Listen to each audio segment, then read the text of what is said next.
नमस्कार, Q and S study channel पर आप सभी का स्वागत है। तो ये उन बच्चों की लिस्ट है, नेम ऑफ कैंडिडेट, जिन्होंने जो टाइपिंग टेस्ट थी आपका JYT का 817 पोस्ट कोड, उसके लिए रिक्वेस्ट भेजी थी कि उनकी जो एग्ज़ाम डेट है टाइपिंग टेस्ट की उसको चेंज कर दिया जाए। तो देखिए यहाँ पर आपका कमीशन विभाग ने आपकी डेट चेंज कर दी है जिन्होंने रिक्वेस्ट भेजी थी। तो देख लो यहाँ पर। तो मेक श्योर इससे पहले इस चैनल को जरूर सब्सक्राइब करें। तो साथ में नेम ऑफ कैंडिडेट के नाम, roll number, previous date of typing skill test उनका 15/7/2021।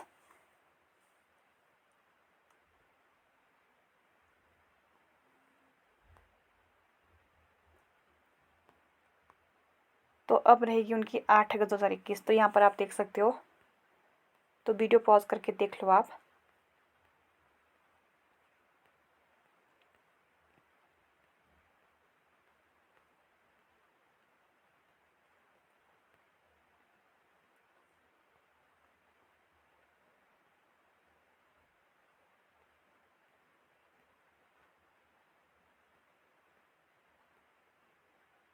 तो टोटल 46 स्टूडेंट्स हैं। तो आप वीडियो पॉज करके देख लो।